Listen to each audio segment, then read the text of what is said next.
I flew here to beat Taylor in golf, and he bailed. So, by the way, a good metaphor. Your handicap is basically what this is. By the way, if you think about an incrementality factor and an iROAS, that's what your handicap is. I didn't play to my handicap. You should think about that though. Last time we played, take that away for you that are golfers. If you want to understand iROAS, think about a handicap and how every new score doesn't suddenly become your handicap exactly. Oh yeah, that's a great analogy. Good That's job. a really good one. Thank you.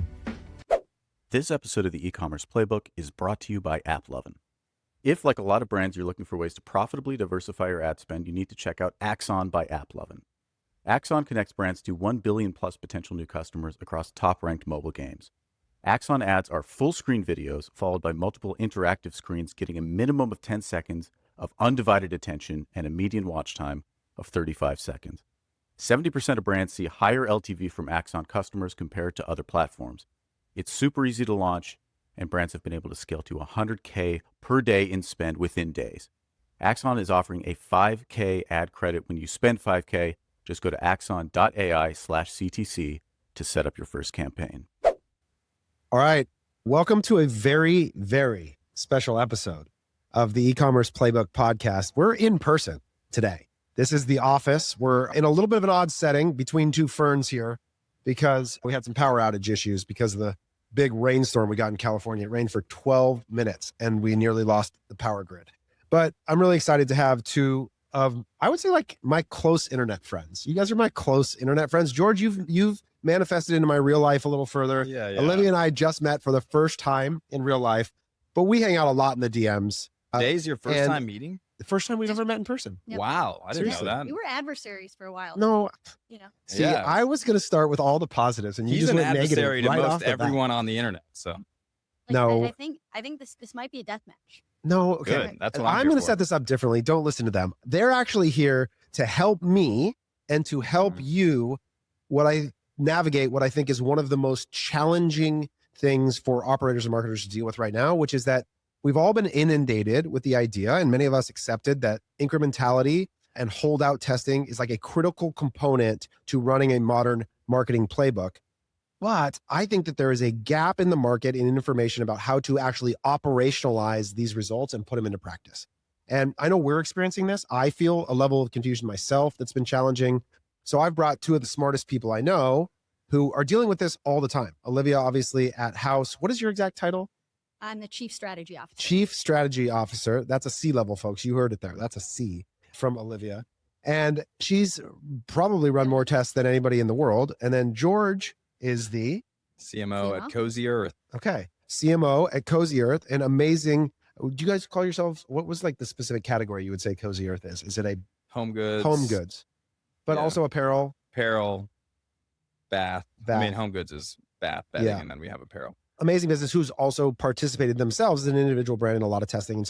And then at CTC, we run our own set of testing and holdout and MMM and all sorts of different things that we have to then participate in deploying for our customers. And so building this into practice from setting up the test, where to test, when you get a test, what do you do? How do you actually turn this into action is something we wrestle with George directly a lot with. And then Olivia and I are always kind of bouncing ideas back and forth because I think it's challenging. And so I think we're here to do that. But maybe for those of people who don't know you guys, just give us 35 seconds of your bio and what you do at your corresponding companies. Olivia, go first. Sure, but before we start though, George, you pulled our LTV, right? Ooh. Cozy Earth. Yeah. Oh, purchases. yeah. Can you put on the record here? $1,400 from Olivia in the last year. What about me? I think it was $100, and most of the $100. orders are free because he texts me asking for free things. Okay. Well, also, but here's, I one up you. My mom works for Cozy. That's true. What? That's My true. mother- His mom does work for us. How did this not come up? because I needed to save some of it for the podcast. What? Yeah. So my mother works at the retail store here in Corona del Mar for Cozy Earth. So we're wow. we're just on the take side of the Cozy Earth relationship. You're a giver. All right. Granted, yeah. I didn't look at your wife's profile. Yeah. She's thank the you. real spender. The pajamas are a great gift. I'll do that plug right now. But Thank if you, have Logan. if you have a gift to get, go for the pajamas. So what do I do? 30 seconds on Haus. So I actually was one of the first customers of Haus at Sonos. I was leading growth. We had a last click attribution model for D2C pointing us in one direction. we had an MMM pointing us in another direction, and sort of pitched experimentation as the way to like really start to quantify what marketing was delivering to the business. And it was just going so well in such a short amount of time that I made the move over. I can't believe I am a vendor now, but have been doing this now for almost 4 years. And this is, I'm excited we're having this conversation too. I think this is really important because the first couple of years of Haus was just convincing people that incrementality is important. And I think we're sort of through that now. We're sort of through the first chapter of like, okay, we need this. And now it's, how do I use this as an operating system and really operationalize this practice in a way where it's driving business outcomes? So that is what I do. I do a little bit of everything, but mostly spending time with our customers and making sure that they're getting value out of this practice. I say it's more than a product. It's the whole thing that, both the product and the kind of strategic layer that comes with it. Cool. Oh, you got something? Well, I was just saying, Olivia is out here for a customer success event with a lot of her customers, and I enjoy watching her do her job so much so that I'm constantly just like trying to convince her to come work for me. Sorry, Zach. And she just keeps saying no. I'm going to say that. So you're in good hands, but because I love watching her care about the work that she does, and she cares a lot about it. And so that's why I always tell people arguing with them on the internet is a compliment. It's the highest compliment I could give. It's because it means I really value your opinion. And so I want to run up against it to learn how like you got to where you are. And Olivia is one of those people for me. So excited to have her here in person. And she's important, y'all. She's hobnobbing around with the CEOs of all of the most important platforms in the world. So she won't say it, but she's in the know and connected. No comment. Cool. No comment. Yeah, Olivia's awesome. I've been at Cozy Earth for 8 years. I started when we had like 3 or 4 employees. I was doing customer service. And then we started leaning into digital marketing a little more. I owned that. And the company's grown, and I got to stay in my seat. I haven't done a bad enough job to get fired yet. So anyway, that's my background. Obviously relatively involved in all of our holdout tests and our relationship with Haus, and excited to chat today. And so I'm going to do the thing where I compliment both of them after that because they're going to undersell themselves. But George is, if you're somebody who's like, maybe you're in your first job at a marketing company and you want to understand the playbook to how do I someday continue to grow in this organization to the point that you could be the CMO from, where'd you start? Customer service rep? Customer service rep. Right. From customer service rep to CMO, like George is the person. And here's the key: genuine curiosity and humility and a constant desire to learn. George is a CMO who asks questions in every conversation that he's in and asserts no presumed understanding or knowledge that would be greater than anybody else he's around. He's constantly trying to learn. And that's why he keeps growing, is because he keeps trying to find ways to do that. And so it's why I enjoy talking to him, because I just talk most of the time. It's easy. It's a great relationship.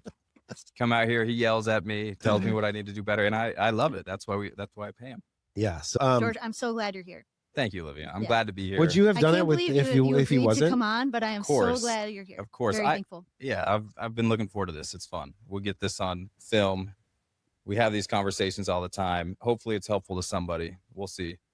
Yeah. So maybe we set the stage a little bit with some of the journey that we've been on, because this isn't about Cozy Earth today in the specific ways, but I think your journey is illustrative of what actually a lot of people will experience if they go down this road. So whether they're just starting their measurement journey or they've been on it for 2.5 years now, or however long you guys have been in it, there's a process here that I watch people go through all the time, where there's a conversion moment where suddenly they decide incrementality matters. And then there's this like enthusiastic testing process. And then that first test comes back. And in some cases, it could be inconclusive. In some cases, it could be great. In some cases, it could be bad. But then begins this like process that it's sort of like the trough to disillusionment. It's sort of like Gartner's hype cycle that we go through every time with every customer as it relates to this technology or this process, where they realize that there is no one single answer that solves all the business problems. And it becomes almost discouraging at first. So Olivia, I'd be curious of, like, you've walked a lot of people through this. Like, Yep. How do you think about setting up how people should relate to the idea of a measurement journey if they're just getting started, or maybe they've had Yep. 1 or 2 results? Brands like Ridge, Ashley Furniture, and Wayfair are unlocking incremental revenue with Axon by AppLovin. Axon ads are full-screen videos that run in top-ranked mobile games with a median watch time of 35 seconds. That's longer than a standard TV commercial. You can get up and running on Axon in under an hour using the creatives you already have. D2C brands have scaled to 6-figure daily spend within days of launching, and you'll get a 5K ad credit when you spend 5K. Go to axon.ai/CTC to get started. Yeah. So this is a new metric. Like we are establishing baselines on for a lot of our customers. They've never actually run an incrementality test before. And I think those are actually the hardest customers to educate in the early days, because a lot of our customers, bigger brands who have data science teams who have done this before, kind of come in knowing what to expect in terms of, all right, these results are not going to look like you're in platform ROAS. Like they are potentially going to be lower. It's not uncommon for us to see cost per incremental acquisition in the multiple thousands of dollars. And so for brands coming in who have never gotten these baseline reads in terms of incrementality, it can be shocking. And there is definitely that journey that we go on with them. I'd say though, like the hardest moment is not after that first test, because I still think there's a lot of excitement around, all right, well, this read wasn't where I thought it would be, but let's go test some other channels. And those are going to be a lot better. And we can then, reallocate budget from low performer to high performer. I think the hard part is when all of the reads come back and then you have them all in hand across your key channels and they're all under one in terms of incremental ROAS. And again, we're used to seeing this. Like when we got started with a large entertainment brand, you all know it, their CPI was $4,000. And by the end, through a year or two of working together, we got it down under 1,000. And that's why you do it. And to me, it's like hard to, I think it's, why would you expect incrementality to be good out of the gate? So that's what we try to preach is like, this is a journey. This is how do you improve upon this number, not the report card that you take back. But it's tough because we'll get into it, but sometimes our results do show that customers are overspending in marketing. And I think it's an unfortunate reality that most brands actually don't want to face in terms of, a lot of these brands are trying to grow and they're trying to invest back into the business. So that's something we're wrestling with every day in terms of, as partners, what is the best way to guide them? Yeah. I think I often play this role of like poking at Olivia over certain positions. And one of the ones that would be easy is that like, okay, you are a business who makes money as I continue to persist in testing. So the idea that this is a journey or the idea it's a thing that I always need to do feels very self-serving as an idea. And I think you and I have gone back and forth on like whether the application of the benchmarks is sufficient or how much you have to test everything is a phrase that gets used a lot. But I think that it is important to understand that this is not that we are taking in every one of these cases, a moment in time snapshot that reflects what was true for a period of time that is subject to lots of reasons why it might change. And so the idea that a single answer would be sufficient for all time is just not true in any way, shape, or form. And so I think that there is certainly a reality that brands need to begin to embrace that I'm not running a test. I'm making testing a part of my methodology. Yeah. And I think that disposition change is an approach to entering into this is really important. Are you running a test or is testing a part of the way you're going to do measurement? Yeah. Those are very different places, I think. Yeah. We should have done this up top of like, let's just like lay out all of our incentives and make it super clear. And you said like, we're a measurement company. We want customers. We want these brands to be running more tests. I actually haven't seen a great correlation there. There are a bunch of brands who come in, you get 2 testing slots a month. There are brands who will fill those testing slots and it's testing for the sake of testing. That's actually not how we drive value for our customers. Like, I don't think there's a very high correlation between number of tests run and value. It's are you actioning on the results? Are you doing anything with them? And so that is, where and how we're successful is like, are you actually using these results to make business decisions? And that's our metric. That is, I would say, our number one determinant of ROI and value. So George, tell us a little bit about your measurement journey. When did you start? How did you think about the role of incrementality and how has that evolved as you've been going through it? Yeah. So to Olivia's point earlier, everyone comes in with a perception of what the return is on Meta. And I was having a conversation actually yesterday with a brand doing about $15 million and the end platform is like a 3.5. And he's assuming that all of his new customer when you start looking at the math, you're like, there's no way it's driving a 3. It's probably driving closer to a 1. He's never ran a holdout test, but he's operating under the assumption that it is driving a 3x ROI. So I think there is this moment when a new brand comes in, they're operating, and so were we before we started testing, that the in-platform number is reflecting some version of reality. Whereas when we got our first test result back, we were like very, very different than what we were seeing in Meta. So, and then from then on, like we've almost always had, not cool. We've almost always had a conversion lift study on or a Haus study on. And so we've been able to see what Taylor mentioned, which is a very wide range of results, where 1 month it's this and the next month it's, it's this, and there's no clear reason why the result changes so much month over month. And our effort is always to increase that number. And 2.5 years in, it can be frustrating because I feel like we are running out of levers to actually change the outcome. And it's really difficult, at least for us as a brand, to figure out what creates the outcome. So that's kind of our journey. And again, still figuring it out. We don't have it down to a science yet, but we're working on it. So I want to lay out some of the things that I watch that's common from what you just described to what I see as like the e-commerce brand measurement journey, is that when you start out earlier stage businesses, let's say you're in the 7-figure range, Meta ROAS becomes a really strong indication of your actual revenue realization. There's not other channels in the mix. You don't have existing organic demand. You don't really have existing customer revenue.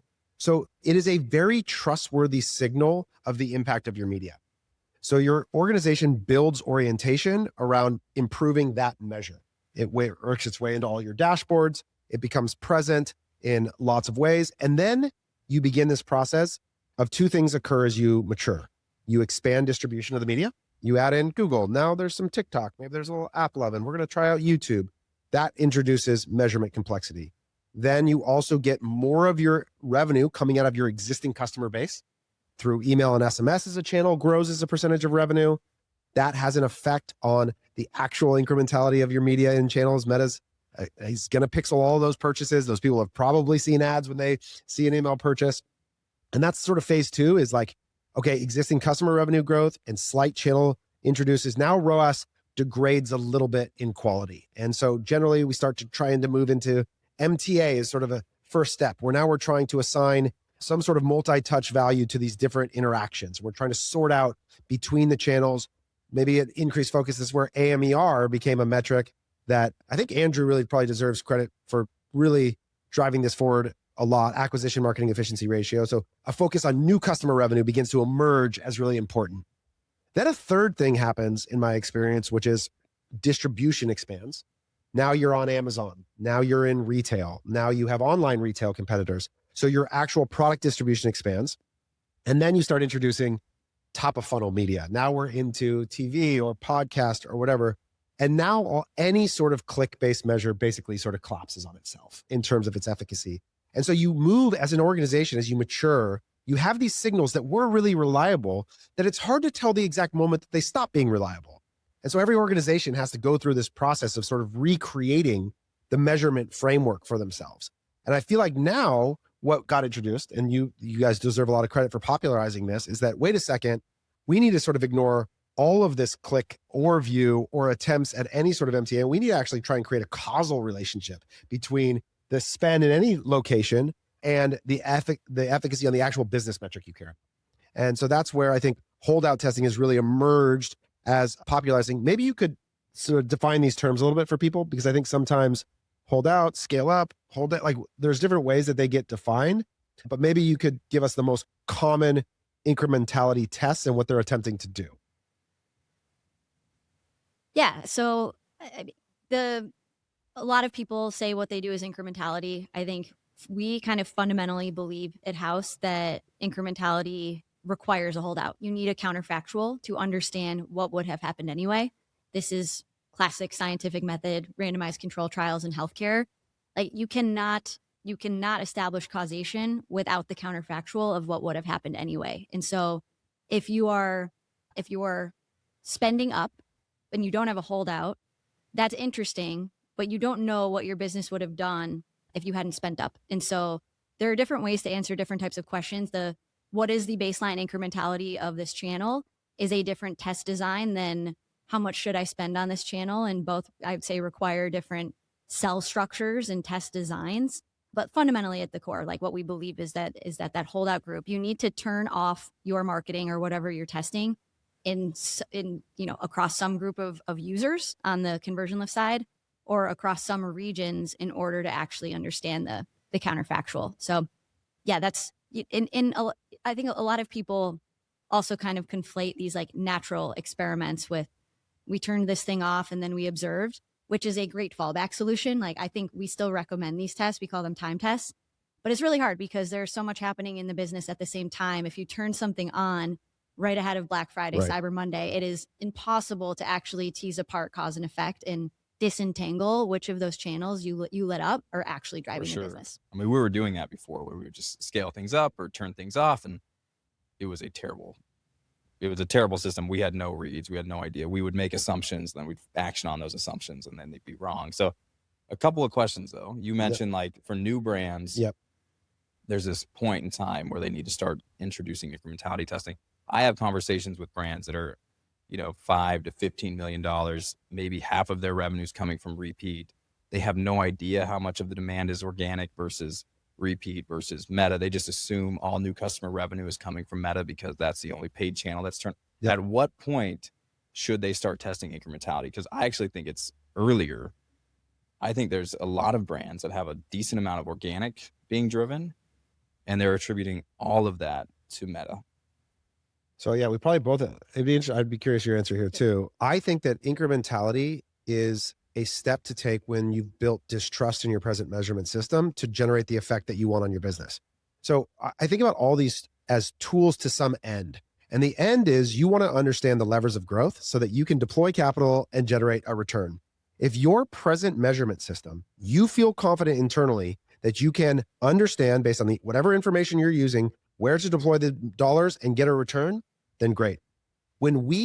If I analyze all my Gong transcripts, which is something we do a lot, like our sales calls, we plug them in and we ask, what is the number one reason people come to CTC? It's not because their business stops growing.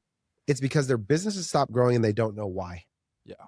And so it's when uncertainty clouds your measurement system and you don't know what to do, or you have a lack of confidence, or there's fighting between marketing and finance, or there's disagreement organizationally around how you should deploy the next dollar and what the levers of growth are, you have a problem and you need to reevaluate the measurement system, which likely at that point will begin the process of including testing into that thing. That's my experience of it. I would say that a lot of them have a false sense of confidence in their system. Like in my conversations with them, they're like, no, this all has to be coming from Meta because that's like, but when you actually dig into the business and you look at the revenue driven from email and SMS, and you look at the revenue driven from organic or like some other channel, I would say there's a lot of small brands that would say, oh no, I'm confident, I trust this, but they don't even know. This goes back to when does change happen though? Change happens if and only if dissatisfaction is large enough. And in those cases, we interact with those people all the time, and you can't actually change their mind. Yeah. That's the problem, is that someone has to be willing to examine the present thing through a critical lens in order to get to a new adoption of a new idea. And I just think that a lot of times if it's working for them, then like they're going to persist in that system. And that's my experience of it. It's hard. Yeah. Well, I continue to be surprised. I always ask this question of like, when I'm having an intro call, like how much of your business do you think is driven by paid? And so many people answer that question based on MTA attributed data. Yep. And I'm like, no, throw that away. Yeah. If you turned off paid tomorrow, how much would your business come down? Exactly. And so many can't answer that question. Now, I think the moment where you need holdout testing is where you can't do that anymore. Like if you can turn off your Meta and you can immediately see the impact to the business, I don't think you need holdout testing. But there are moments, I'd say, like when organic demand starts to take off, when you're doing partnerships, when you're selling in more channels, I typically see it around like low to mid 8 figures is like when you're diversifying your channel mix enough, and like when you have enough organic going that you can't actually confidently answer that question by just shutting it off. Yeah. So, but yeah, it's so many people still answer that question based on like how many sales came in through an attributed click. Yeah. And that's just fundamentally flawed. Or they just say everything that's new is Meta. Yeah. I'm serious. It's like it's concerning when you talk to people, because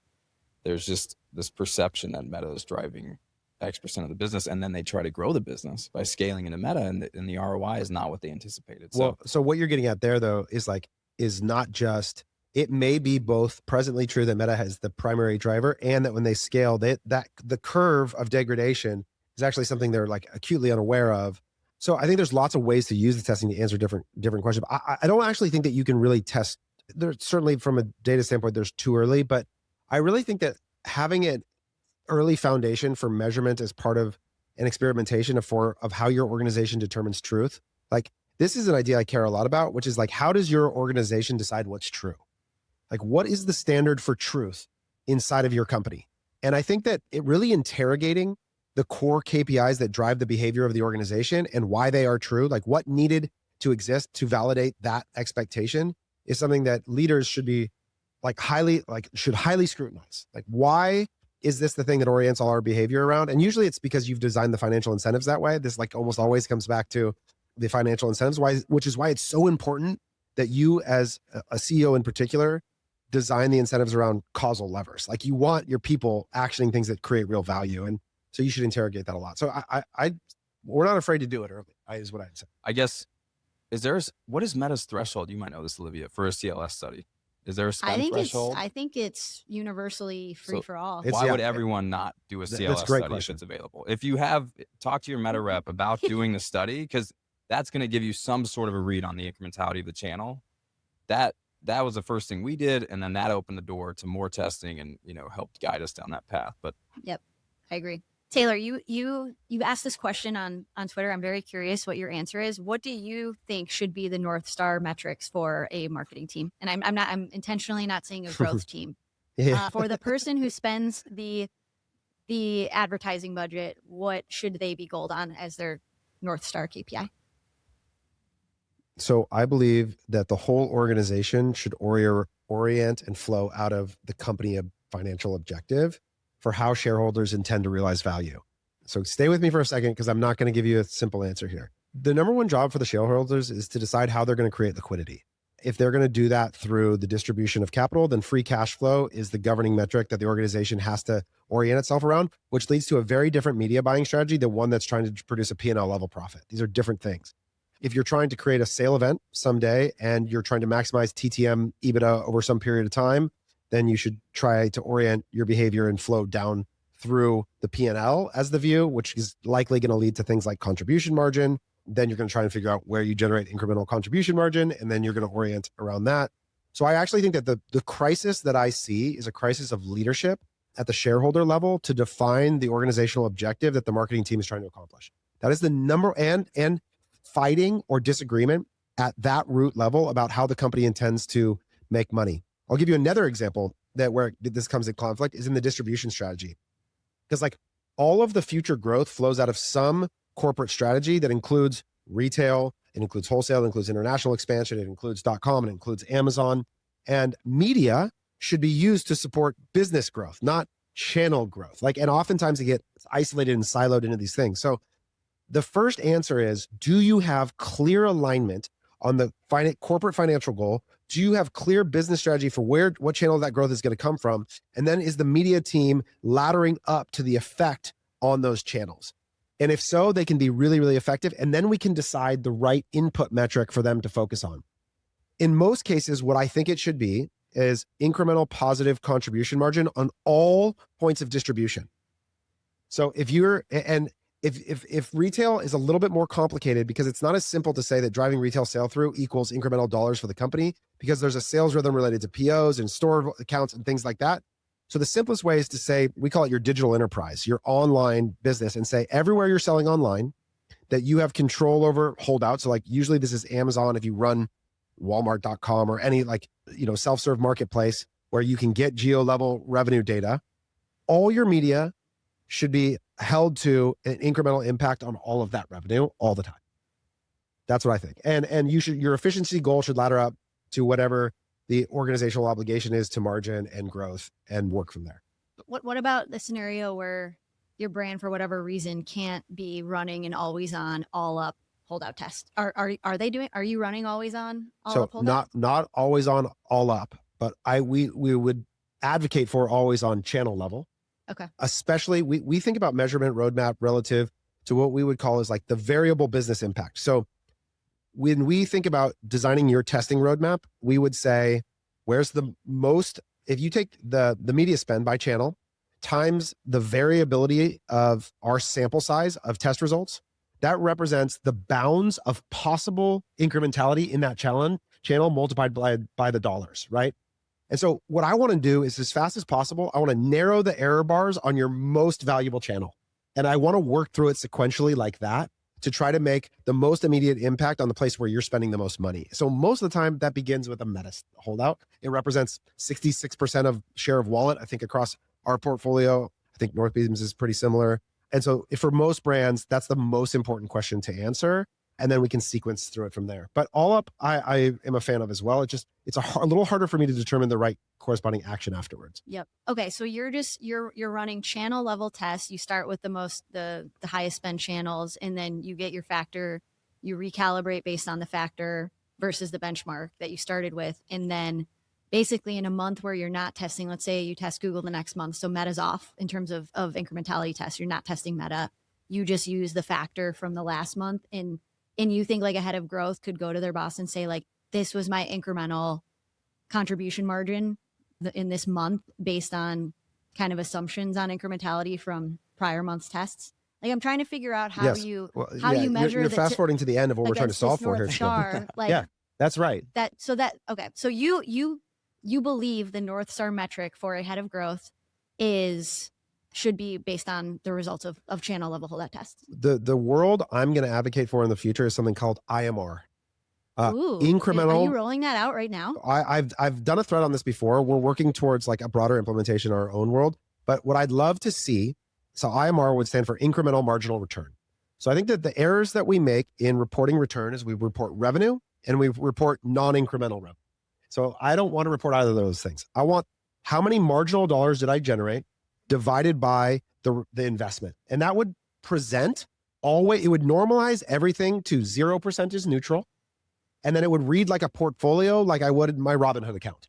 Cool. You'd see plus 20%, plus 15%. And you could compare every channel to each other in a normalized view of return that to me is way more intuitive. Like if I look at it and I'm getting a 15% return on my money, then I don't have to do this calculation of like, what's my gross margin? What's the, like, because even if I say my iROAS is 2.2 to 1, that doesn't actually tell me anything. I don't actually know if that's good or bad for each of your businesses. But if I was reporting incremental marginal return on a percentage basis, then I could look at it and I could also create a threshold like that is consistent with return on invested capital. So if I'm a CFO and I'm like, our hurdle rate as an organization to deploy capital is an annual return on investment of 22%, well, then that's your IMR threshold. Like otherwise don't deploy the capital, right? Now, so to me, that would be the ideal state of how we would get to reporting. Unfortunately, right now, I'd say the first step of educating people is just to move to iROAS. Is to move from ROAS to iROAS is step one. My goal for step two is iROAS to IMR. So that would be my interesting. Yeah. Always learn from. What do you do? Give me what is true about the measurement complexity? Because I think you represent what is true in a lot of organizations, which is there's a lot of information. Yeah. So with Meta, we've been able to have a test pretty much always on for the last 2 years through the conversion of studies. And because the test result varies so much month to month, and we worked with Taylor on this, and basically what we decided, a year and a half ago, is we would weight the results of the incrementality studies, and we would apply that to our in-platform. So if we're getting a 1x incremental return and the in-platform is showing a 3x, we know that we have to, I mean, I guess if that's within you would target, call it like you guys call them IFs, right? Incrementality factors. Yeah. So right? basically it's a multiplier on the in-platform, and we operate within that constraint and try to hit the target. And then we know, like, you're assuming a correlation between the in-platform number and the incremental return, which hasn't always been true for us, which is a debate and something, that has caused me pause. But I don't think there's a better way to do it currently. So we are operating that way. For the channels, this is where it gets a little harder though. So Olivia mentioned they have 2 cells and we're running, call it 10 channels. So we might only be able to do a Google channel, or maybe identifying a single tactic within Google. So you might only be able to do a non-brand search Google test once every 6 months. And so that means you get 2 tests per year, and the result varies, like Taylor said at the beginning of the pod, it represents a period of time.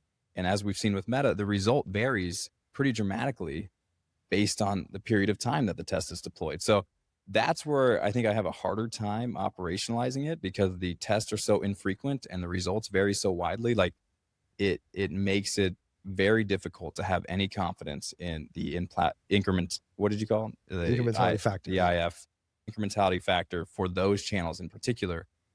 So you brought up 2 really good points that I want you to address, because I think they're worth like really wrestling with. One is the replication crisis, which is like tests don't come back the same all the time. What do you do in light of that? And then the second is the disassociation between optimization and attribution, which is this idea that like Meta's still optimizing off of their data, not the incrementality factor, or those things. Is the platform result actually connected? Does the factor play out every day? Is that real? So replication crisis and disassociation of optimization and attribution. What say you? I think that this can be really challenging, because let's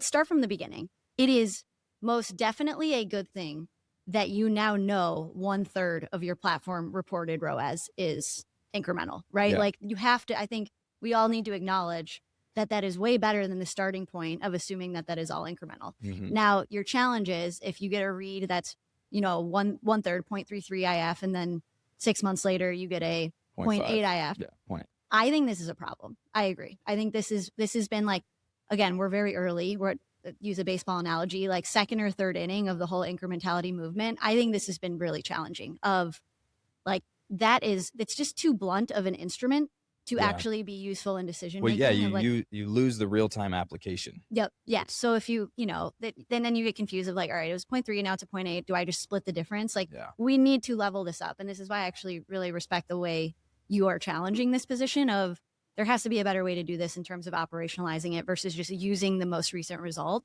So I agree. I think it's been a struggle. We've just sort of, we've had to experience as we've gone, because this is like the first time we're all building an OS around incrementality.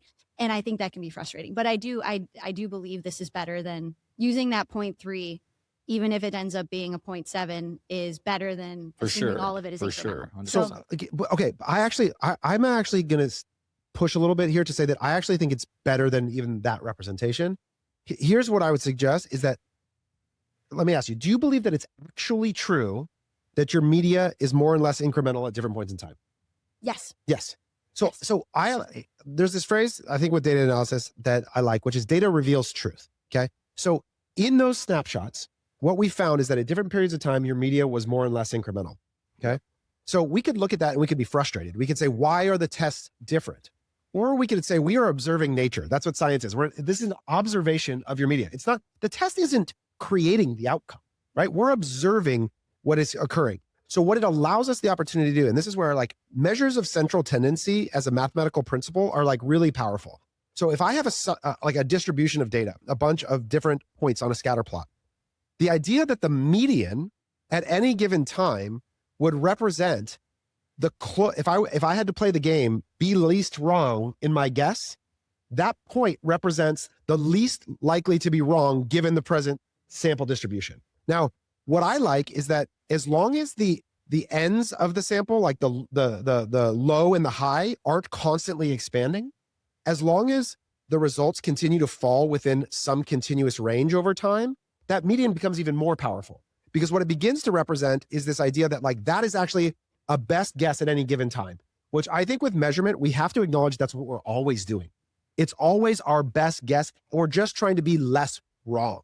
And to your point, the Facebook ROAS was wildly wrong. Yeah. So like we already got way better by just eliminating that data point. And even though it's still frustrating that 0.3 and 0.8 are far from each other, 0.6 is still way better than 3.2. And so like, this is this idea, I call it progressive truth. We're trying to be more right over time while accepting we'll never be definitively. Now, here's the problem. What I think is great about Cozy Earth is you were running meta lift studies before you came in. I think you were even running holdout tests with another partner. And so we kind of came in with the shared understanding of, all right, these results are not wildly far from what you've seen in the past, which I think made you trust them more quickly. Yeah. But this can be an issue of like, if you have never run a meta conversion lift, then there is a long period of just trying to get customers to believe the result. And so I think that was a great starting point and foundation. I think it's great that directionally, I don't know if Taylor fully agrees, but directionally, the Haus holdout results have lined up to meta conversion lift. I think you think that's great when multiple sources kind of circle around the same data point. So I think that's been great. Now the question is there variance because incrementality can change over time, or because these are just really noisy test results? And that's also a reality that we need to I think wrestle with, is you can run bad tests. And so that's this is why I really do believe that the science matters. And if we know we're running clean tests, then that makes it easier to buy into this reality that incrementality is changing over time. But it also just could be pure noise. Like I've seen other vendors that will run these lift tests on like $20,000 of monthly spend. Yeah. And against like a very large baseline in terms of that business level revenue, like it's very hard to actually land on a point estimate there that you can trust. So just to say, this is why it actually matters to run good tests of like, we've run good enough tests that we feel good. And then we've validated them through different kind of methodologies that we do know incrementality is changing over time. And I think that's important. Yeah. And I will plug Haus real quick. She didn't pay me to say this, but we were with a different vendor beforehand. Okay. The vendor disparagement. Look, I'm not saying any names. All I'm saying is it's been night and day better. Their operation is much cleaner. I'm not, super familiar with the testing methodology, but I do have more confidence in Olivia than I did the prior team. And so, brand is trust. A good partner is definitely helpful in this. And we trusted the result.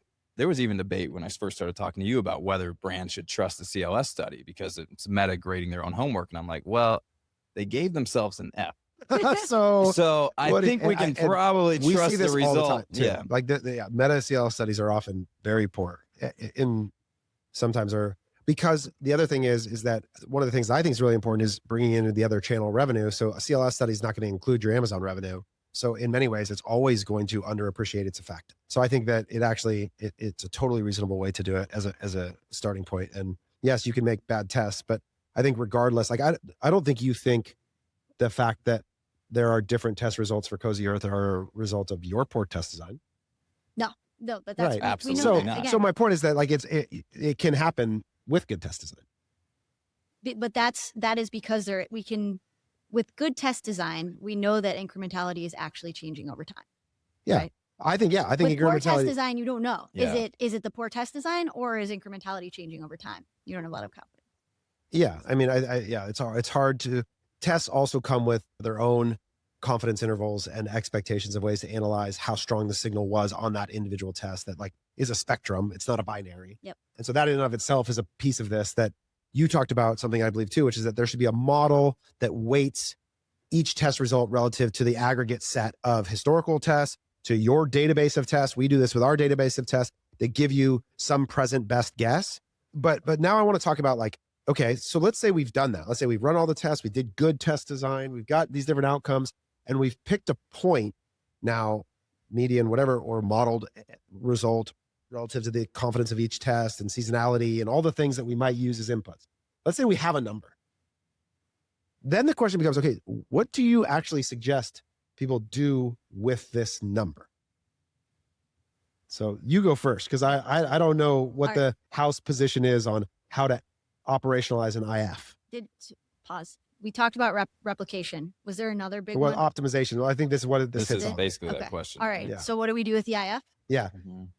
Well, okay. So what do we do with the IF? The way when a customer signs up with Haus, we show them 3 kind of playbooks they can or tracks they can sort of run with Haus. It is the efficiency track where I want to cut costs. I want to get more efficient. It is the redistribution framework where our budgets are flat. I want to redistribute funds, across channels in order to grow at a flat budget. And then there's the scale up budget of we want to add new channels and we want to increase spend to grow. Most customers don't want to get more efficient, even if that is the technically correct thing to do based on our test results. I'd say most of our brands are in the redistribution track where it's okay. We're a healthy business. We can invest back into the business to drive growth. We can spend some money. We have this budget. We want to reallocate across channels in order to, and this is what we work with these brands on is like, as long as you're moving budget from the low performers to higher performers, you will get better.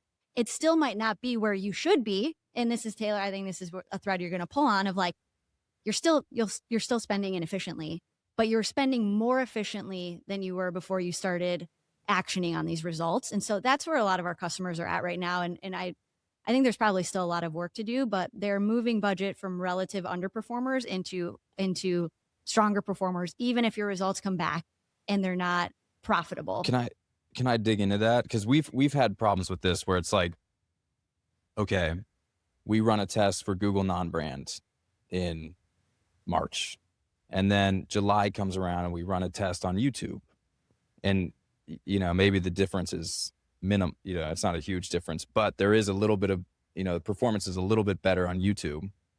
But you just tested 2 different periods of time. How can I actually confidently move budget from non-brand to YouTube when we just said that there's massive variance in the test results month over month?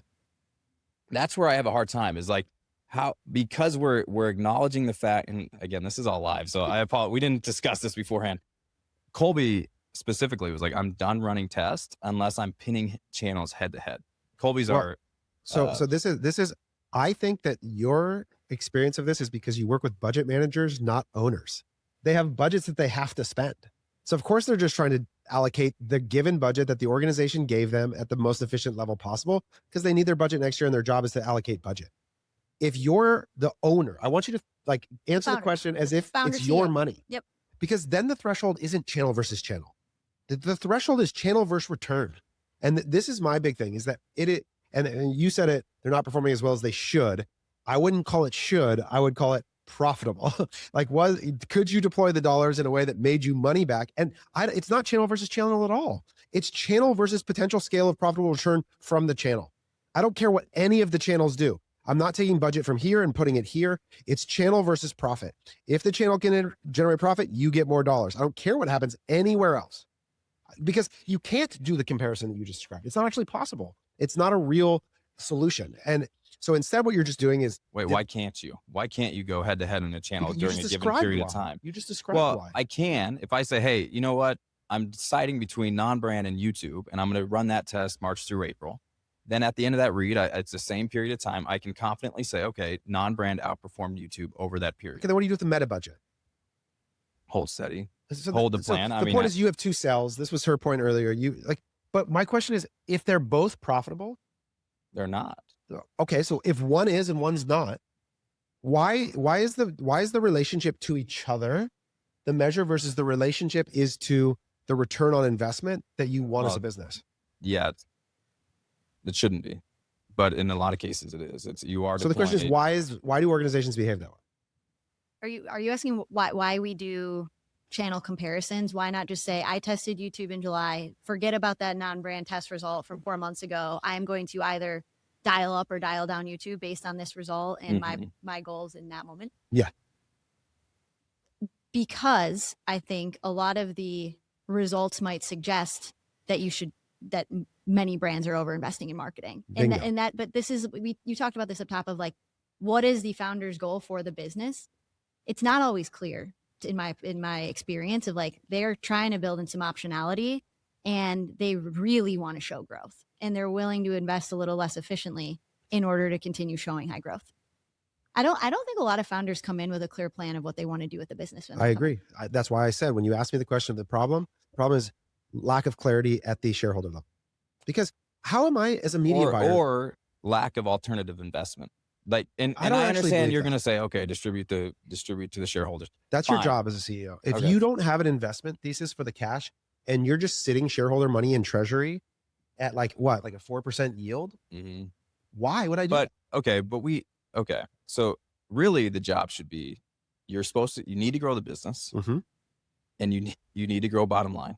You need to do both. You have to hold both things at the same time and say, okay, and we've talked about this extensively, if all of our channels are not hitting the target that we've set, we Yes. need to figure out a plan B. It can't just be, okay, stop spending money and shrink until you're dead, right? It has to be, okay, what's plan B, and how else can you deploy funds in a way that's different than what you've tested that hasn't proven profitable? If there was a hypothetical business that had tested a bunch of channels and was finding that none of them were profitable, Mm-hmm. they are actually killing themselves faster deploying the capital than if they stopped. That's the Yeah. problem. The frame is false. Like, if you are deploying money and it's generating negative money, No, you are because accelerating your route to If death. there's no testing being, No, right? but if you do the test and you find out that it's bad, no, I'm saying, okay, you figure out that none of the channels that you've tested so far yes, have been profitable or to the target that you've set. And then you redeploy into new channels and you keep testing and you keep testing. And then your overall efficiency doesn't improve because you're in a constant state of testing, right? I guess what I'm saying is, you get all the reads back. The channels aren't performing the way you'd like. You either stockpile the cash, which is kind of what you're saying, or you say, all right, we're going to redeploy into X channel or X initiative. And I would say that's currently what we're doing.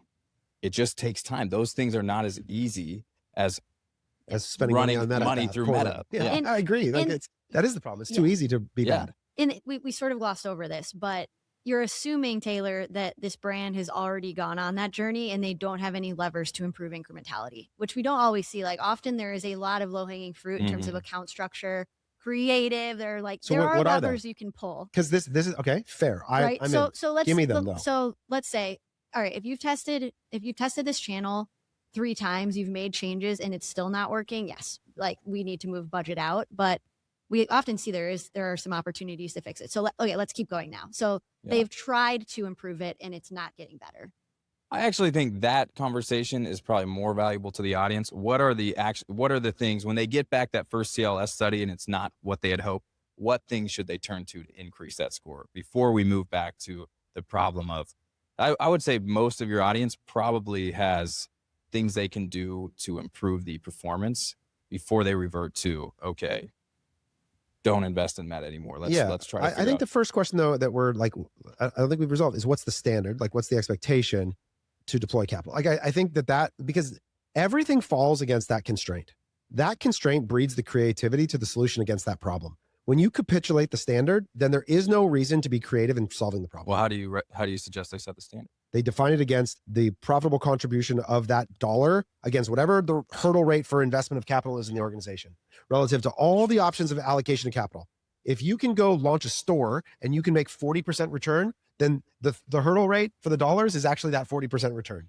Now, the problem is that, like, I agree to your most point, most business owners don't consider the alternative investments of capital. They don't. And so they just only know Or they're this level. slow. Like, the alternative So investments take time to build. is a meta return that pays you back 70 cents on the dollar. Great. That's like really freaking slow. True. And it actually causes a hole today. Like, that's really big. Yeah. So I think the idea that that's fast is just fake. Now, what it does is it creates cash. It creates a balance sheet solution that's different than a P&L solution. So this goes back to, like, is the goal to create cash? Well, then, yeah, my gross margins, turning that back into cash at a lower return might be worthwhile. Also, there's subscription businesses who, like LTV, but the target. That's a realization of value timeline question that Yep. I would be Yep. in support of. I'm going to pause real quick because I forgot to mention this, but I just want to acknowledge how we work with so many agencies and so many brands, how rare it is for an agency. This is the only compliment Taylor's going to get this probably ever. How rare, like, this conversation is not being had out in the open right now because agencies are mostly billing on percent of spend, and they have no incentive to tell or suggest to a brand that they slow down. So this is just like, that's why I feel like this conversation isn't being had, is because there are not a lot of agencies who are willing to have that conversation. So I think it's an interesting role reversal here where, like, Taylor, as the agency owner, is saying like, no, you should not spend if the incrementality results are coming back sub 1, because we never hear that. I'm a business owner. It's my money. Like if my head of marketing, Grant, sitting right behind us, came to me and was like, hey, Taylor, we're going to invest your dollars and you're going to get them back never. But it's going to grow the top line and you're going to buy 70 cents for $1. I would be like, no, Grant, I don't want to do that. Like I can't, I'm just so often I don't actually believe that there's somebody in the organization that actually believes that's what is happening and has said, yes, we want that. Yeah. I think it's a lack of clarity or belief around the measurement system, usually. Okay. Yeah. Sure. There's one thing we haven't talked about, which is long-term effects. And so often these tests, you guys, Cozier, has been, I think, really fun to work with because you've been running longer tests, which I just think are inherently more interesting. But most of these tests are 3-4 weeks. And then we run this post-treatment window where we observe the behavior of the markets after the test, and we'll see more kind of come in through that window. Like if you believe that these effects compound over time, then we are understating results. And we have talked about this a lot at Haus. I'm actually curious how you all feel about this, of like, should we model long-term effects into our results? And there are some people, again, imagine a larger org who wants to look good, who love that idea. Mm-hmm. And then there are people like Connor McDonald, who's like, hell no, like I come to Haus for the cold hard truth. Do not model my data. And I want it to be no black box, transparent. I can recreate these results. And so we've been torn on like, we kind of know these are both average efficiencies, not marginal efficiencies. So that's one thing, is like, if you just pull down that last 20% of spend, you could be in the realm of efficiency here. So that's one thing.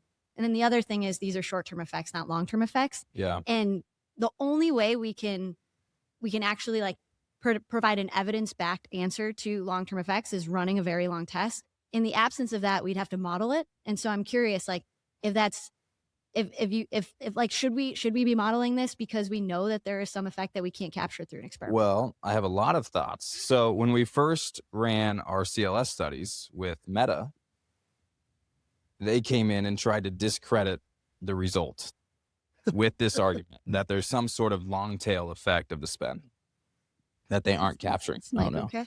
Well, it's stupid Taylor's shoulder keeps hitting him in the It's a shoulder. big shoulder. It's a big shoulder. Not really. I wouldn't consider it big. He's tearing holes in his shirt though. So yeah, basically Meta came in, we got the first read. We weren't happy with the result. We're going to pull budget back. And they come in and they say, hey, wait, there's actual effects that you can't see in the study. You should keep spending. And I'm like, okay, maybe, right? Maybe. Logically, you think about it. Okay, great. The problem is we start running tests with you. There is a post-treatment window. So for example, we ran a test in Q4 of last year. I think the actual treatment window was 6 weeks and the post-treatment window was 6 weeks into holiday. So if you think about that time frame, if you're spending your marketing dollars in October, a lot of brands assume that is generating revenue on Black Friday, on those peak sales days. The change in return from the time we killed treatment to the post-treatment window was almost zero for new customer. And so for a while, But there was latency for existing. Yep. Almost 100%. Which is also odd. But anyway, so like the new customer, it shows, and Anmar, who's sitting over here, we've talked about it a lot. I love the theory until you start looking at the post-treatment windows, because why would the impact all of a sudden after the post-treatment window increase? Yep. It wouldn't, Yep. So like if there is no impact in the post-treatment window, there's probably no long tail effect that's at least significant. And that's where, for at least our brand, I don't even care to see it. I'm with Connor. I would prefer to just, it appears that there is no real long-term effect, at least on new customer acquisition. And like first principles, like, so, because my thing about this is that I am all for whoever has a hypothesis about the long-term value and will put their name on it and create a number to publish it and defend it. And we can all act accordingly. No one will do that. And when you do it, the post-treatment windows, which I commend you on for actually attempting to try and do it, and you get that result, well, then you go, well, what do I do now? But the first principle is for me, the idea that I scroll through an Instagram and I had an ad impression, and 9 months from now, I can't remember what I had for lunch 20 minutes ago. Like the idea that there's suddenly, now I do think that where this becomes more real and where it becomes more true is when your distribution broadens to where you encounter the product unexpectedly in the wild in retail. So where all of a sudden I'm walking the aisles of Target, now the recall connection, because buried in my mind somewhere is that ad. Oh, I can do that. And so that effect of ad stock, which comes out of a study that was started in, I think, the 70s, is when the initial ad stock theory was developed. It was all retail distribution. And so the idea that you would connect the dots later in your brain is very different to me than the idea that you would suddenly go, oh, you know what I'm going to do? Go to the website and buy now as a result of the ad I saw 9 months ago. Yep. So I think that's really important to understand how ad stock effects and memory recall play out when the product gets re-encountered differently. And so if you're Procter & Gamble, I think this is probably real important and can show up in lots of different ways in NCS studies and retail and different things. But the idea that you are generating new customer revenue where your incremental return 9 months later is growing like hundreds of percents, I think is like deceptive to the point of criminal behavior. It's like insane almost. Quick thought on that. Oh, go ahead, Olivia. You were going to say Well, something. I think I think it's great that you guys did a test to answer this question. Yeah. Like that first, I commend you on that. They actually ran, I think it was a 7 week plus seven week test, 14 week total. 14 week test. That's awesome. Now we have an answer to that question. And if you're not seeing much come in that, I think that's important. I guess my question is how much distribution do you guys have in Amazon and wholesale? I mean, we have a little bit on Amazon, maybe 5% of our total. It's a big problem. It's it would unlock a lot more of your probably less. So yeah, we need to fix our distribution. But discovered you guys in retail, We like a did. little boutique in Michigan. Yep. No way. Well, good job, wholesale team. Anyway, what were we saying? talking about ad recall, It's criminal distribution. Oh, I would. measuring You were long-term effects, describing like multiple seeing it on the shelf. My thinking on Meta right now is Meta is the equivalent to seeing it on the shelf. So you create the ad stock through other channels. right. So And Meta they is serving. yeah. So they see it on podcasts. Yes, And then they and build then that Meta mental bridge. is the freaking target shelf. That is why Meta, at least for us at this stage, for our product category, it's less incremental because it is more mid-funnel. You are relying on some sort of brand awareness to actually drive the purchase. So you're saying they heard about it on the podcast and they see it on Meta? Yeah.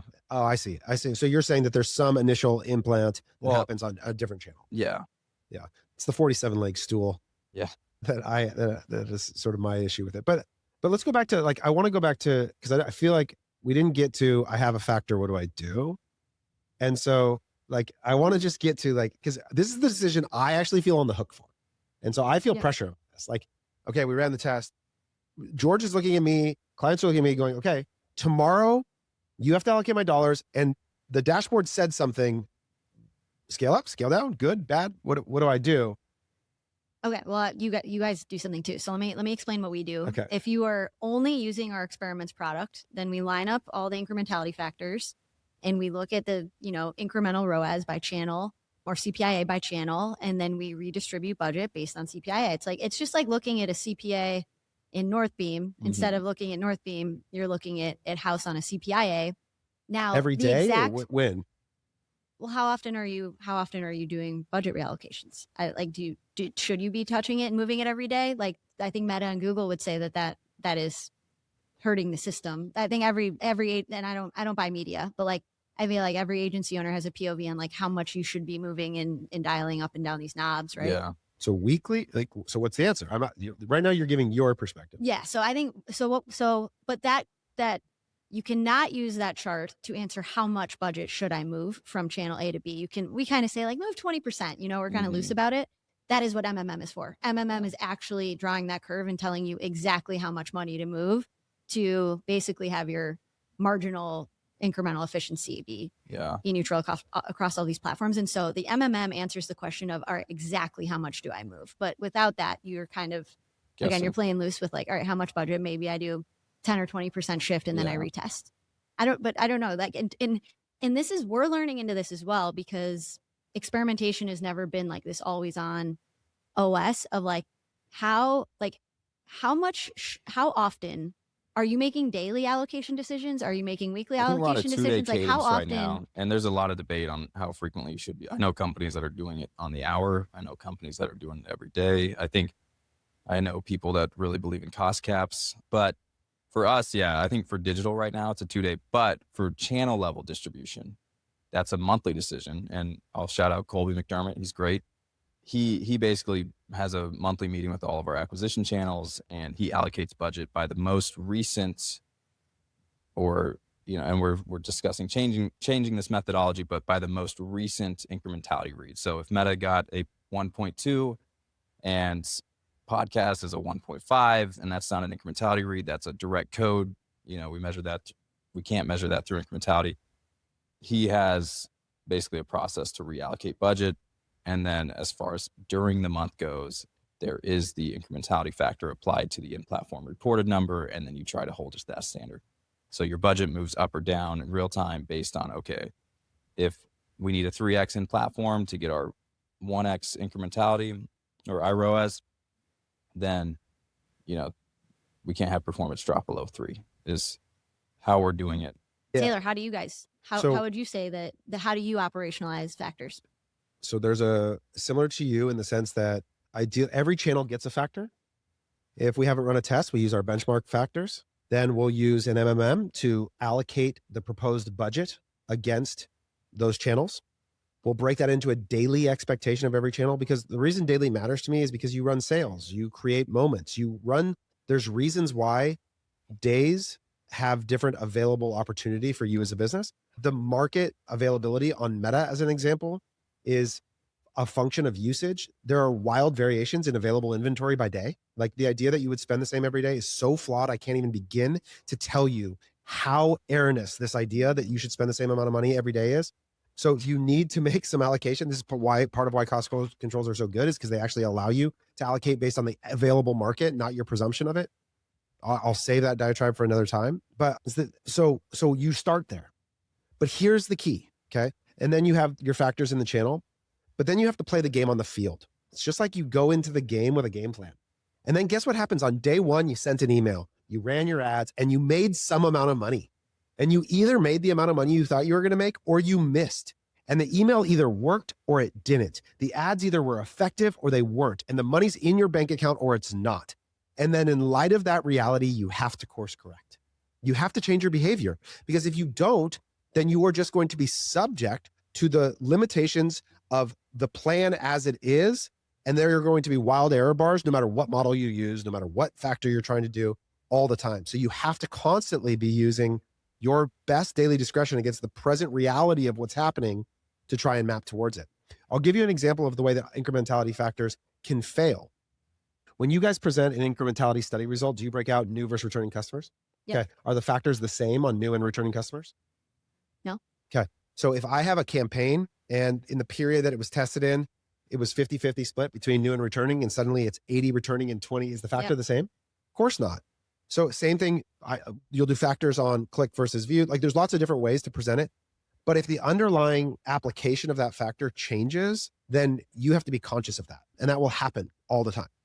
So you have to constantly be mining for why the reality, which is the revenue, the contribution margin for that day, is disassociating from the factor in some way. And you have to try and account for that as much as you possibly can to try and move the thing that actually matters, which I would say is contribution margin on a monthly basis. Like, you have to try and move that number as much as you can. Are you doing that manually? Is that like people that digging into the ad accounts and into the data, or do you have a system for that? We have a lot of things that contribute to it now. So the planning process is part AI, part of data science team, part qualitative human planning overlaid against the marketing calendar, email send schedule, all the things that go into building the plan. And then on a day in, day out basis, it's a combination of AI analysis of the performance, human analysis of the performance, that then ultimately the action still today is in the hands of a person. I'm hopeful that maybe that won't be the case in the future, but for now it is. So is the factor then? You can drop it in, Grant. Is it not static? Is it dynamic every day? Like, Nope. Are your teams adjusting the factor based on what they're seeing in these Nope, data sets? the factor's not allowed to change your behavior relative to the factor. What Yes. you do with it? Yes. What you do with the Sorry, I budgets? don't know Yes. what Okay, that's interesting. So you only update the factor in the face of new evidence. Yep. Let me ask Now- you something. Go ahead. So let's say you run so this is very common. You run an email campaign. Yes. The Meta in platform number is now a 5. And Yes. Usually it's a 3. So are you assuming that day you had a 2.5 X incremental ROAS, or are you assuming that I'm excluding. It sounds like you have bad exclusions. no? Sounds like that's every single meta account in the country. That's not true. If I have really good exclusions to new customer acquisition on a quick basis, you don't have really good exclusions. You need three things. You need Klaviyo audience exclusion, Pixel exclusion, and your Meta Shopify audience, admits, and your Shopify audience exclusions. And there will be leakage. Yes, of course. But you can get it. No, it'll be sub 10%. Maybe for no, it will not. Yes, it will. Meta has an official stance on this. I just met with them. There is not 10%. What do they think it is? 30 to 40% leakage. 30 to 40%. They can't match the users. They said that? Yes. And if that's I probably true, shouldn't say that out loud. If that's true, then what is the value of a CLS study? If you're telling me the user match rates are that bad, then this whole thing collapses on itself. What is the value of optimization? How can you actually attribute a purchase back to the end click? Don't be mad at me. I'm just telling you. I mean, that's great for our business, right? So Meta's only able to match 60 to 70%. Oh my God, now we're getting clipped. Don't do this. I don't know for sure. That's not Olivia's going to be in a disruptors meeting and have to explain. But I can tell you right now, they know that Taylor doesn't run your ad account, so he's able to just totally trash him. Yeah, I don't care. No. He basically, I know they are admitting that the exclusions product does not work, and they are working on revamping. That was a big talking point. Cody is going to be so validated. There is a reason. There are a lot of companies spending on waste not and blot out, and all of these companies that improve exclusions and match rates. Okay, but if they do, then you use all those people. Yeah.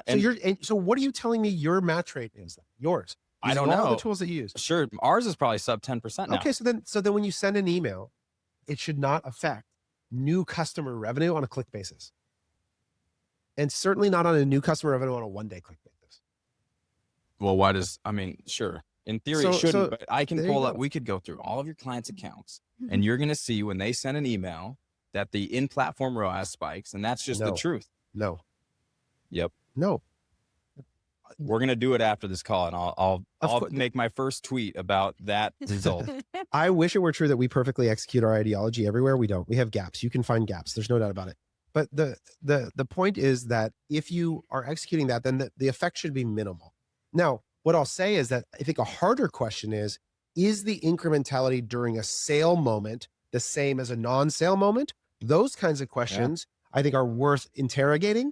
And I give our strategists real leniency if they want to make a case for why they human qualitatively adjusted a factor on a day and changed their behavior based on some insight like that. I care most that behavior and belief are aligned. In most organizations, they're wildly disparate. If you can defend why you changed the factor on Tuesday and Wednesday during the sale to a lower number because of you were going to send a bunch of emails, you were worried about over-reporting, you wanted to be conservative, then I will support you in that position. There are novel edge cases all the time, and I think that's one of them. So I just think, though, that what you're doing is what I watch every organization do, which is that they undermine the information all the time to where no scenario is actually actionable because you can poke a hole in almost every decision. The question I'm asking is, how do you handle that? And you're saying just don't mess with it. No, I'm saying have an opinion and express it. But pre-commit. Yes. Before it comes up on how you're going to. To be clear, we don't change our factor if we send an email on the in-platform. Then why did you just do that? Because I wanted you to admit that is something that should be, because people might think about that. People might say when I send a sale, it goes to a 5X. How should I factor do what that? Olivia said? Predefine the measurement and believe within it, and then adjust it at a different period of time.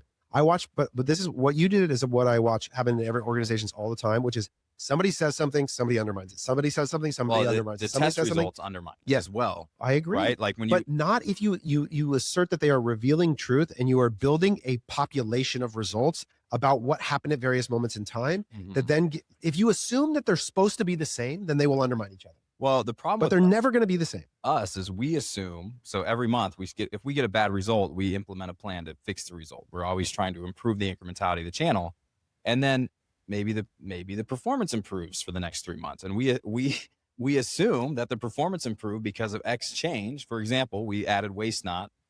I have no affiliation with them. I don't even know if I like the product. Software in September of last year. And had our back-to-back highest incrementality scores ever in a CLS study. And I assumed that was maybe causing the high incrementality scores get to January, not as good. So I think that's where, for me, I expected to start this journey and start stacking wins and see the score improve gradually over time as our strategy shifts. And that just hasn't been the So case. here's one of the reasons why, and this is where I'm going to ask Olivia to give us a preview of what they're trying to become in the world. But I think the reason why is because your optimization is not connected to your measurement. And so you aren't actually, meta in the delivery of your dollars is not actually in trying to affect incremental attribution. Like, and I'm hopeful, like to me, if you're on this journey, I don't know how you couldn't be also committed to using the ad product. Now, I get that Meta is saying like, oh, there's some errors. It's got some stuff to work out, and they undermine their own ad product as it relates to incremental optimization. But to me, the end state here has to be that we are optimizing for incremental effects. Otherwise, why would we assume that trying to optimize for something else will create incrementality? Because it's not going to, which is why one of my predictions in the future is that Haus is going to build an automated media buyer and ultimately like what I would think of as like a DSP, like a demand side buying platform that actually does optimize for their incremental measurement system. So win product. Yeah. And I'm going to go back a second.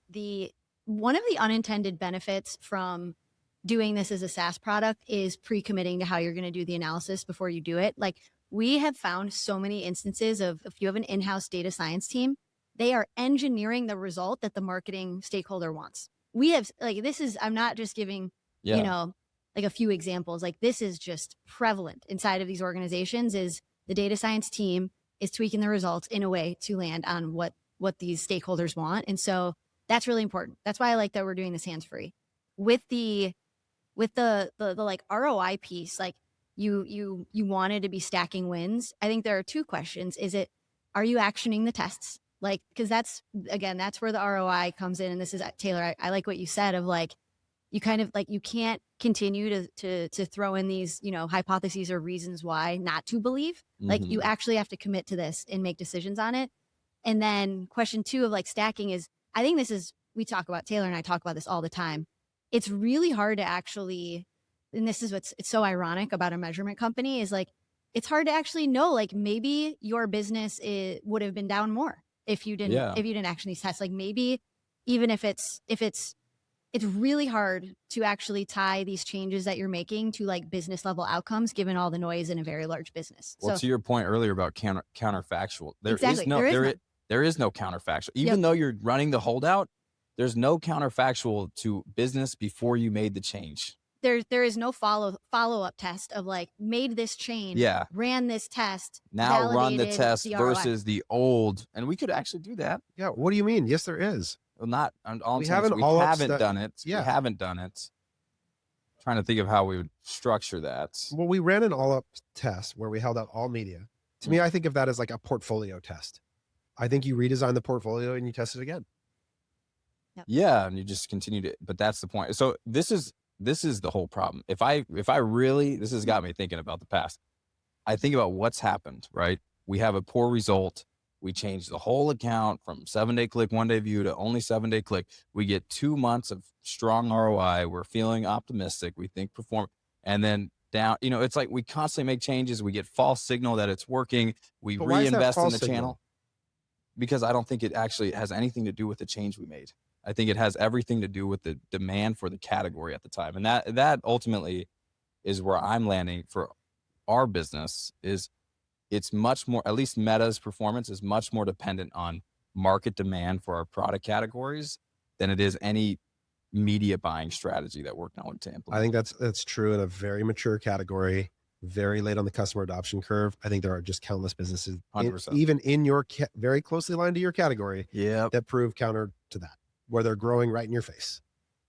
I would not say Meta is their main strategy. I mean, George, you asked me earlier, like what are the follow-on tests that people run to improve the result? Like, have you invested in like creative testing? Like, obviously, I know that's the biggest lever. Like, you feel like you've swung through all the way on that. Yeah, and he can disagree, but no, I think you guys have done. We have invested, and that was Meta's thing. We actually, we made some hard decisions last year. We let go of a lot of our creative team and rebuilt a growth creative team whose only focus was Meta ads.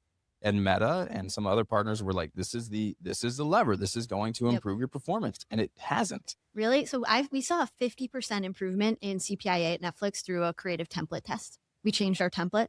that we ran the shows through, 50% win. Other than that, we were never able to see anything more than like a 10 to 15% win on accounts. I think for us, we were already at a point where the creative, like, I think there are businesses where, like, let's say you have an ad account that's just running static ads and like really bad video create. I think there's opportunities for creative diversity to really help them. I think for us, we just got to a point where there's diminishing return on the creative diversity. And maybe, our meta reps, I just said they were in town. We met with them and I said, hey, you guys made us make hard decisions last year and it hasn't really paid off. Explain why. And they said, and I said, are we not doing a good enough job at creative diversity? And they're like, no, that's not it. You guys are doing a good job. So What did they say it is? well, they said the January test, just to let everyone know, the January test for poor performance was because of an ad placement. Have you seen it? In Fan Audience Network? No, it's not the audience network thing. Oh. It's the on Reels. So it's like an ad placement. It's a piece of junk placement. It's an ad that pops up on a reel that's unrelated to your product. Yeah. And it Yeah, their performed- platform changes. it There are performed bugs. really well in Q4 for us because we're running promo. And then when promo turned off, that placement started performing really poorly. And then spend was still going there because of the strong performance in Q4. And they're claiming that's why January's result has been less than ideal. And these are all just things like, again, so your incrementality read in that month was true. And so it goes on the plot of things that might happen, right? Yep. There is a built-in dispersion of potential future outcomes laid out by your historical ones. And that is one of them. Meta bugs can happen in the future. And so the way that you consider for that is that you allow it to inform the expectation of the future. And then you'll have periods where you over or underperform it. But what I would like to see is that you want to see the monthly relationship to your measure tightening over time. So like if we started in month 1 and, I'm going to make up numbers right now. Platform said 3 and we got back a 1. That's a 300% delta to performance. If we get to the end of this and we're working off of a 0.7 and the result was 0.4, well, we have really narrowed the error bands through which we're making decisions. That to me is a sign of a really good testing program. You're actually getting to truth. Now, fixing it is sort of a different thing than measurement. Like these are, it's really important to us. Measuring things doesn't make them good. Yeah. It just assess what is, but it's really powerful, right? And this is where Olivia gets to sit in the seat of just like, we will tell you the truth. And that is really important. It's a really important part of the process, but it doesn't lead to fixing it. And that becomes where the real work happens and where it becomes really hard. So I empathize with that. Do we feel like we've given a good answer on that, on how to fix it? If they get a score back that's less than we've hit on creative diversity.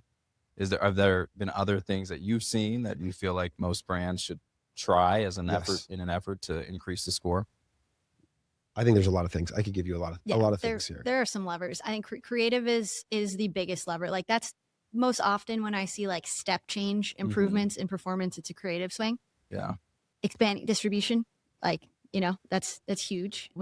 So if you're talking to a $10 million e-com business, meaning go live on Amazon, meaning TikTok shop, what do you mean by distribution?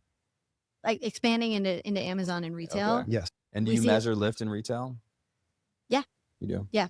You have to get the sales by retailer, like Target's easy, Walmart's easy. Yeah. Because that's something we talk about all the time is if you are doing business in Amazon and wholesale, you are definitely understating your results if you're only measuring on D2C. Yeah. And so that's a very common reason why these brands think their incrementality results are low, is that they're not pulling in all their sales channels. Yeah.